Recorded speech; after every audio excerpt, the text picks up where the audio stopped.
Attempt में तो paper का फॉर्मेट पता चलता है। मैं फिर बोल रहा हूँ, आप 20 अटेम्प्ट अलाउ कर लीजिए और उन 10 लोगों का झुंझुना बजा बजा के, उनके पोस्टर लगा करके, उनके वीडियो बना बना करके ऐसा दिखाया जाता है जैसे कितनी प्रॉफिटेबल बात है। लोग आते कहते 2 अटेम्प्ट में तो पेपर का फॉर्मेट पता चलता है। मैं फिर बोल रहा हूँ, आप 20 अटेम्प्ट अलाउ कर लीजिए, लोग 25 साल तक बैठे रहेंगे तैयारी करते हुए। मौज इसमें पॉलिटिशियंस की आ रही है, ब्यूरोक्रेट्स की आ रही है और कोचिंग सेंटर्स की आ रही है। क्या क्या नहीं कर सकते थे जवान लोग। आईएएस हो, पीसीएस हो, सब में यही नियम है। आईएएस हो गए तो होम स्टेट नहीं मिलता, पीसीएस हो तो होम टाउन नहीं मिलता, अपवादों को छोड़ के। आचार्य जी, इसमें मेरे को गुरु जी का नहीं समझ आ रहा। बाबा जी के मन में मतलब उन्होंने कुछ लोगों पे वचन किए थे, वो सभी लोग तैयारी कर रहे हैं और जल्दबाजी में तैयारी कर रहे हैं और किसी का नहीं होने वाला। मैं अच्छे से जानता हूँ, 3-4 को मैं देख चुका हूँ। गुरु जी का मन समझा दीजिए। प्रणाम आचार्य जी, मैं अपनी बहन के संबंध में आपसे यह प्रश्न पूछना चाहता हूँ। वह पिछले 4 साल से यूपीएससी की तैयारी कर रही है और पिछले चार साल से ही मानसिक अवसाद का से परेशान भी है। वो कई बार कह चुकी है कि जब से ही मैं तैयारी कर रही हूँ तब से ही मेरा किसी काम में मन नहीं लग रहा, मैं परेशान रह रही हूँ। और उससे पहले वो सुखी थी, शांत थी, वो सारी शांति अब दूर हो चुकी है। यूपीएससी की तैयारी इसलिए कर रही है क्योंकि जिस गुरु को वो मानती है, जिस गुरु से वो संबंधित है, उन्होंने ही उन्हें ये वचन किया था कि आप उपलब्धियां हासिल करिए, तो उसी के ही कारण वो तैयारी कर रही है। अब मैंने उसको दिल्ली भी बुलाया अपने पास, तो पहले दिन से ही मेरे को पता लग गया कि वो उसका मन तो लग ही नहीं रहा बिल्कुल पढ़ाई में, बार बार उसका मन भटक रहा था कई दिशा में। तो मैंने उसको उपनिषदों की जो श्लोक के बारे में वो भी उसको बताया, पर उसने कहा कि इससे कुछ नहीं होने वाला। तो उसमें आचार्य जी मैं यही समझना चाहता हूँ कि वो मतलब क्यों यूपीएससी की तैयारी कर रही है, वो छोड़ क्यों नहीं पा रही। जितना मैं समझ पाया हूँ कि वो बार बार उसके मन में यही आ रहा है कि अगर वो तैयारी बीच में छोड़ देगी तो कहीं ना कहीं वो अपने आप को ही दोषी पा रही है कि मैं गुरु की जो आज्ञा पालन में नहीं उसको कर पाऊंगी ठीक से। तो इसमें आचार्य उसका किसी काम में मन नहीं लग रहा।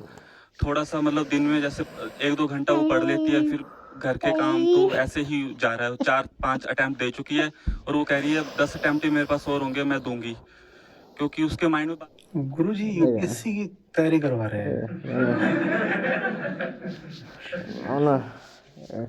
गुरुजी किसी कोचिंग में कोई स्टेक है क्या?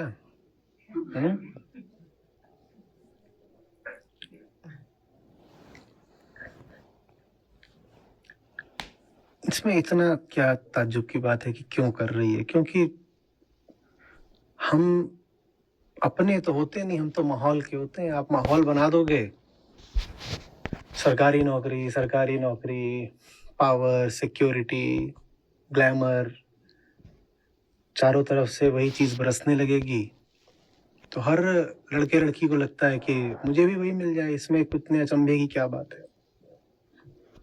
उसको इतना ग्लैमराइज कर दोगे हर तरफ से, उस पे फिल्में बन रही हैं, तो क्या होगा? कुछ हमारी शिक्षा व्यवस्था का दोष है। जो ग्रेजुएट्स निकल रहे हैं वो एम्प्लॉयबल नहीं होते। यहाँ तक कि जो इंजीनियर्स ही, बहन ने क्या करा है ग्रेजुएशन में? बीटेक, ठीक है। तो नासकाम की रिपोर्ट है, पहले भी आई थी, बाद में भी आती रहती है। तो नासकाम की रिपोर्ट बोलती है कि 10-20% इंजीनियर्स भी एम्प्लॉयबल नहीं होते। 10-20% भी, तो उनको नौकरियां मिलती नहीं हैं, और अगर मिलती हैं तो बहुत कम पैसे की मिलती हैं, उतने ही पैसे की मिलती हैं जितनी उनकी योग्यता है। योग्यता है नहीं, एम्प्लॉयबिलिटी उनकी है नहीं, क्योंकि जो पूरा करिकुलम रहा है वो इस लायक रहा ही नहीं है कि वो पढ़ करके 4 साल बीटेक करके किसी इंडस्ट्री में कोई सार्थक, यूजफुल, प्रोडक्टिव काम कर सके। तो कोई किस बात के पैसे देगा? कोई किस बात के पैसे देगा? इसको लोग बोल देते हैं कि एक्सप्लॉइटेशन होता है प्राइवेट सेक्टर में। प्राइवेट सेक्टर आपको उतना ही दे रहा है जितना आपकी योग्यता है।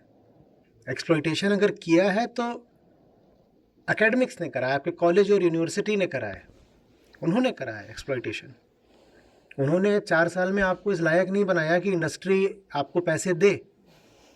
और इंडस्ट्री तो देखिए प्रॉफिट ओरिएंटेड है। आप अगर वहाँ पर 100 का काम करोगे, उनको 100 का मुनाफा दोगे, तो उस 100 में से 10-20 आपको दे देंगे। वहाँ तो सीधी सी बात ये है, वहाँ पर कोई भंडारा तो लगा नहीं हुआ है। समझ में आ रही है बात ये? अभी देखा है ना कितने इंजीनियरिंग कॉलेजेस बंद हुए हैं पिछले 5-10 सालों में, वो बंद ही होते जा रहे हैं लगातार। एडमिशन उनको मिलते नहीं है, तमाम तरीके के फ्रॉड कर करके वो किसी तरह अपनी सीटें भरते हैं। और ये सब पब्लिक में है, अखबारों में आए दिन छपता रहता है, पढ़ लीजिएगा।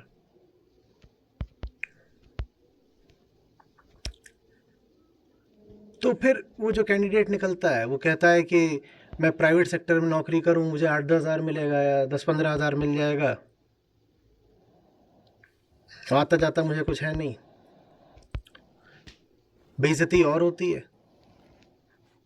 उससे भला ये है कि मैं 5-10 साल बेरोज़गार बैठा रहूँगा और ये तो रहेगा कि लड़की आईएएस की तैयारी कर रही है। आईएएस का नाम बहुत बड़ा है।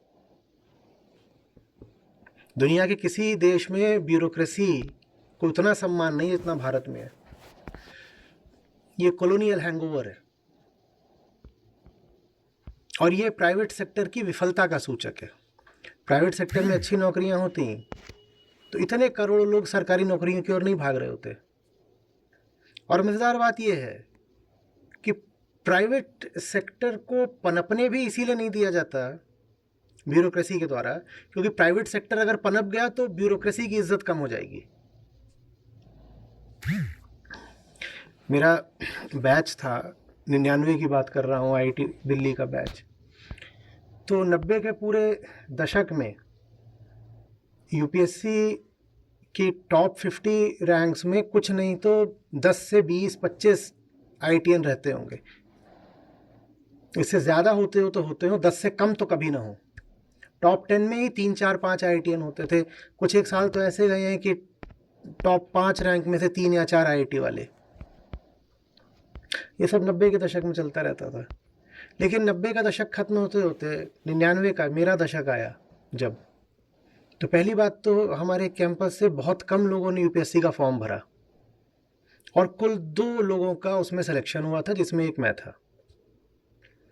ये बहुत एक विचित्र बात थी, क्योंकि कैंपस से पूरी एक गाड़ी सेलेक्ट होकर के जाती थी लवासना, जो आईएएस ट्रेनिंग एकेडमी है।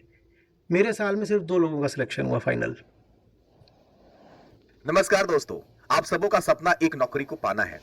आप सब जानते हैं कि इस वर्ष कई वैकेंसी आपके सामने हैं। आप लोगों ने सबका फॉर्म फिलअप किया होगा, लेकिन सबसे बड़ी समस्या जीके जीएस को लेकर के होती है और फिर सबके चेहरे पर, सबके मुंह पर एक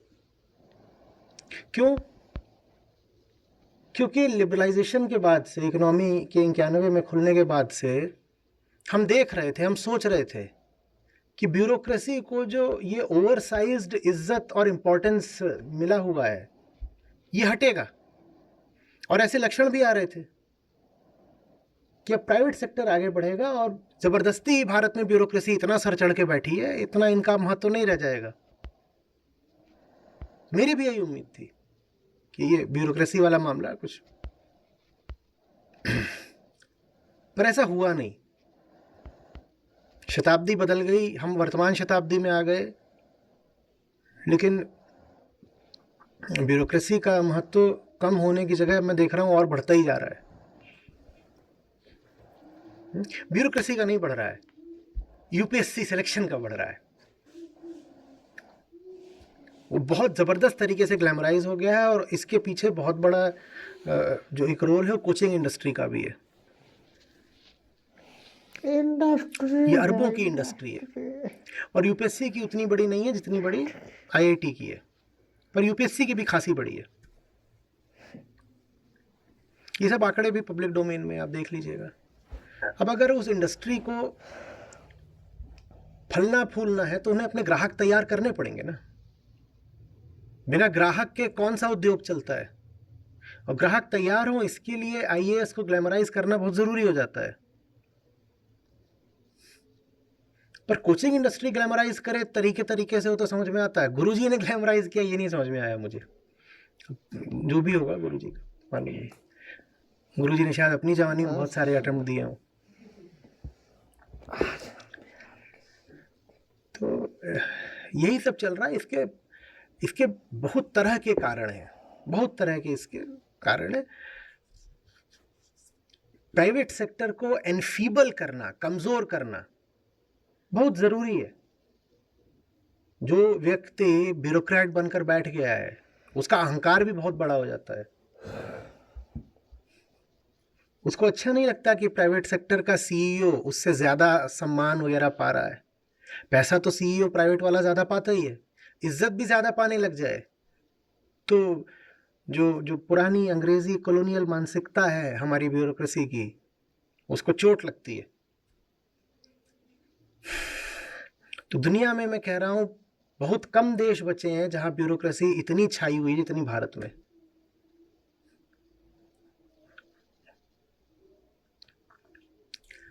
बात समझ में आ रही है?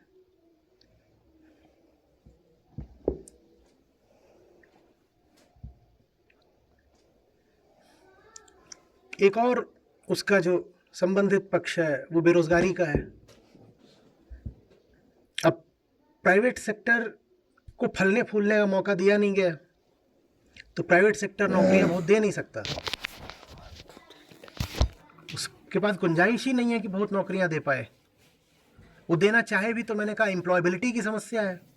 बहुत बार ऐसा होता है कि वैकेंसीज होती है प्राइवेट में पर उन वैकेंसीज को भरने लायक लड़के लड़कियां नहीं मिलते। ठीक वैसे जैसे सरकार के पास भी वैकेंसीज हैं, आर्मी में है, एयरफोर्स में है, पर वो पद खाली पड़े हैं क्योंकि इस लायक लड़के लड़कियां नहीं हैं कि उन वैकेंसीज को भरा जा सके। तो बेरोजगारी। अब अगर वो लड़का बेरोजगार बैठा रहेगा 10 साल, मान लो 22 की उम्र से 32 की उम्र तक, तो वो दंगे कर देगा, वो बहुत फसाद मचाएगा।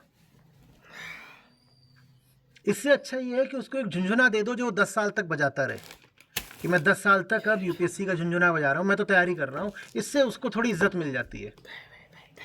इससे उसको ये बोलने से राहत मिल जाती है कि मैं बेरोजगार हूँ। वो फिर ये नहीं बोलता मैं बेरोजगार हूँ, वो बोलता है मैं यूपीएससी का स्टूडेंट हूँ। यूपीएससी को यूनिवर्सिटी है जिसके तुम स्टूडेंट हो। सीधे क्यों नहीं बोलते कि अनएम्प्लॉयड हो?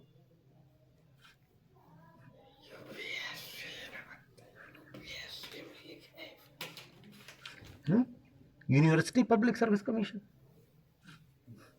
यूपीएससी। स्टूडेंट क्या होता है? तुम एप्लीकेंट हो भाई। अरे खूब सुनते हो ना, अब मैं यूपीएससी का स्टूडेंट हूं। बात क्या है? बस ये कि बेरोजगार हो। लेकिन अगर ये स्वीकार कर लोगे बेरोजगार हो तो अहंकार को ठेस लगेगी और कुछ सार्थक भी करना पड़ेगा। तो सरकार भी चाहती है कि सारी युवा शक्ति बस सरकारी नौकरी की कोशिश में लगी रहे। नहीं तो इतने अटेम्प्ट्स अलाउड ही नहीं होते। सरकार ने क्यों इतने अटेम्प्ट्स अलाउ कर रखे हैं? इसीलिए ताकि आप अपने 5-10 साल आराम से वहां प्रिपरेशन में लगा दो। नहीं तो 2 अटेम्प्ट अलाउ होने चाहिए बस। भाई आप तैयारी अटेम्प्ट से पहले करेंगे, अटेम्प्ट देते हुए थोड़ी तैयारी करोगे। जो तैयारी करनी है पहले करके रखो, फिर अटेम्प्ट दो। 2 अटेम्प्ट पर्याप्त होने चाहिए। पर सरकार 5-10 और पता नहीं कितने कितने अटेम्प्ट अलाउड है। डिपेंड करता है कि आप किस वर्ग से आ रहे हैं।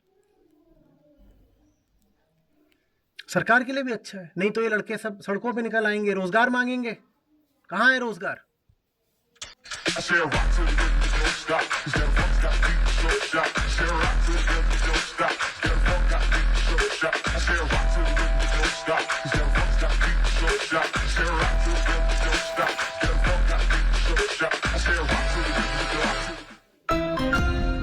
Xiaomi. बेकार है साहब हम साला।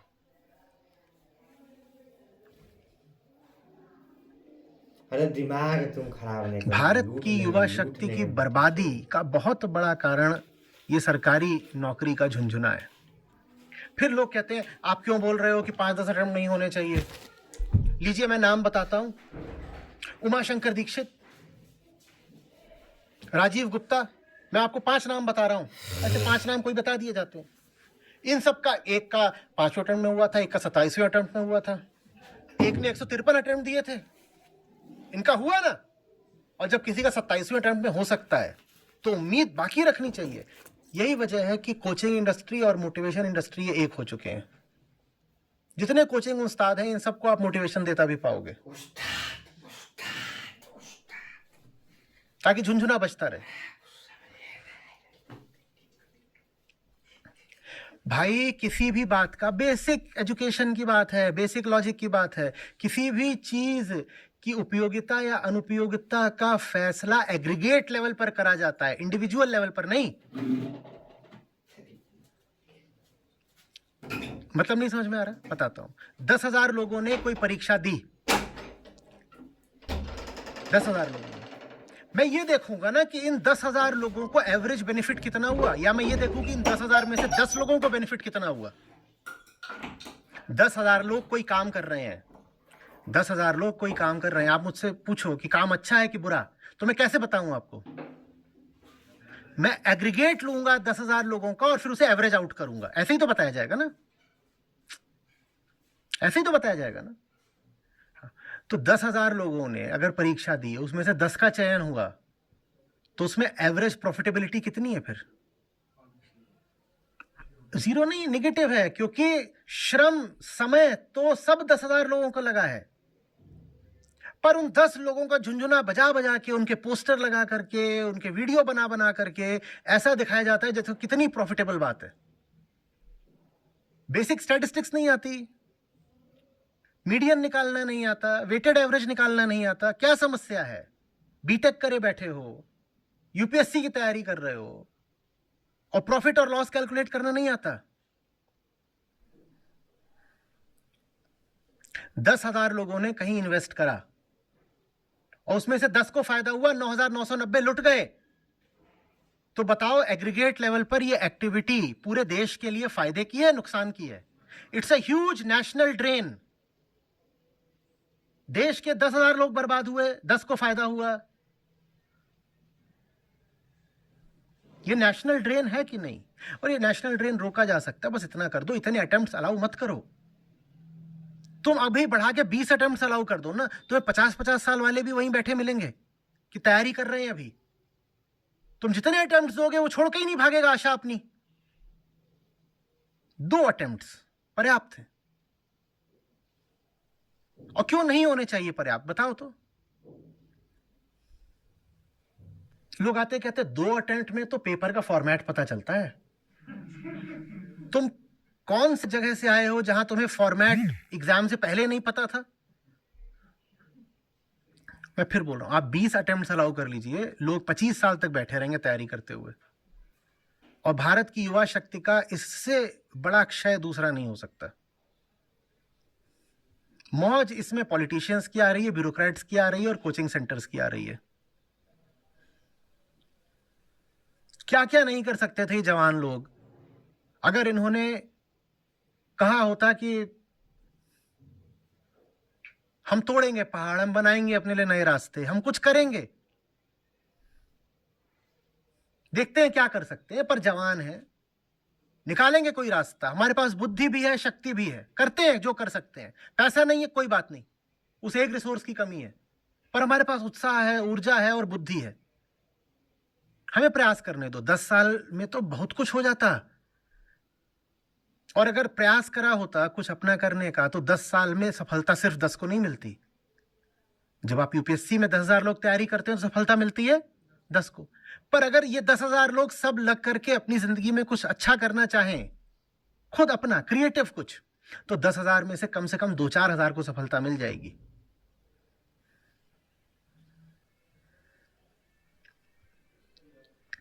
तो ऑन एन एग्रीगेट बताओ, ये सरकारी नौकरी का झुंझुना देश के लिए घातक है कि नहीं है?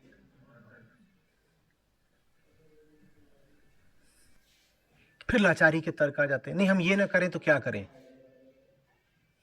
ढूंढो, तलाशो, और अगर कुछ नहीं मिल रहा तो सृजन करो, बनाओ। कितनी नौकरियां होती हैं जो स्किल बेस्ड होती हैं, जहां तुम अगर स्किल डेवलप कर लो, और स्किल डेवलपमेंट के कोर्सेज आते हैं, तुम वो कोर्स कर लो 6 महीने का, 1 साल का, तुम्हें नौकरी मिल जाएगी। तुम क्यों नहीं कर रहे? वो क्यों नहीं कर रहे हो तुम? Every single book which I've doctor suggested, but nothing worked for me. I was like कि नहीं होगा, छोड़ देते हैं, नहीं हो रहा है तो क्या फायदा इनको दोबारा पढ़ने से। I would like to thank Study IQ. I got connected to Study IQ. Study IQ ने मेरा मेंस तक मैंने साथ दिया, उसके बाद भी उन्होंने मेरा साथ नहीं छोड़ा। I have taken this mock at Study IQ, and I would recommend Study IQ. Yes, I will recommend, definitely recommend Study IQ.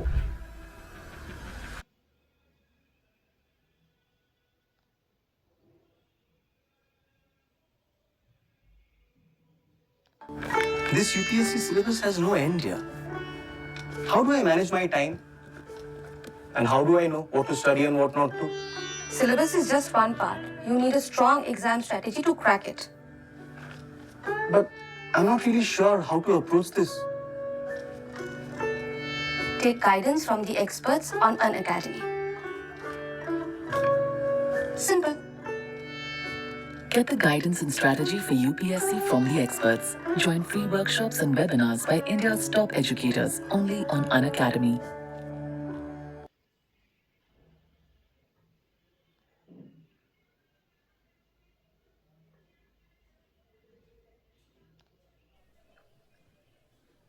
फिल्मी ख्वाब। मैं अगर भारत को बदलना चाहता हूं तो मैं कहूं कि मैं जब प्रधानमंत्री बन जाऊंगा तभी बदलूंगा, या मैं जहां हूं जैसा हूं अपने स्तर से कोई प्रयास करना शुरू करूंगा? तो ये कौन सा तुक होता है कि मेरा जिला पिछड़ा हुआ है और मैं अपने जिले की हालत बदलना चाहता हूं, तो मैं IAS बन के आऊंगा तब अपने जिले की हालत बदलूंगा? ये कोई तर्क है? ये कोई तर्क है?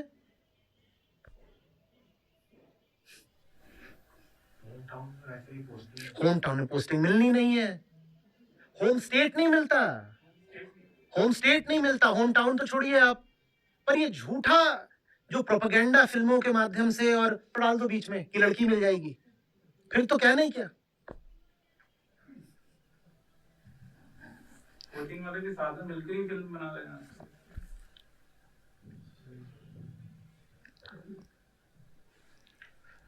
मैं तो वही पूछूंगा ना, उन्होंने बनाई तो बनाई, तुमने देखी क्यों? मैं इस मुद्दे पे बहुत जवान लोगों से बात कर चुका हूं। कहते हैं, आप कहते हो कि अपना कुछ शुरू करो पर उसके लिए तो कैपिटल चाहिए। बेटा, जितना तुमने कोचिंग में दिया था ना उतनी कैपिटल पर्याप्त होती है शुरू करने के लिए। कोचिंग सस्ती नहीं होती है। जितने लाख तुम कोचिंग में दे आए उतने लाख से स्वरोजगार शुरू हो जाता।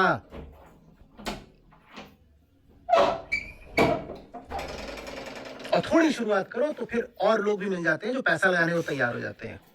अगर तुमने अपनी ओर से कुछ शुरुआत कर दी और दिखा रहे हो कि तुम्हारे विचार, आइडिया में दम है, तुम्हारे प्लान में दम है और तुम गंभीर हो अपने काम को लेकर के, तो लोग मिल जाते हैं जो फंडिंग कर देते हैं, पैसा लगा देते हैं, थोड़ी ज्यादा, जिस भी तरीके की चाहिए हो।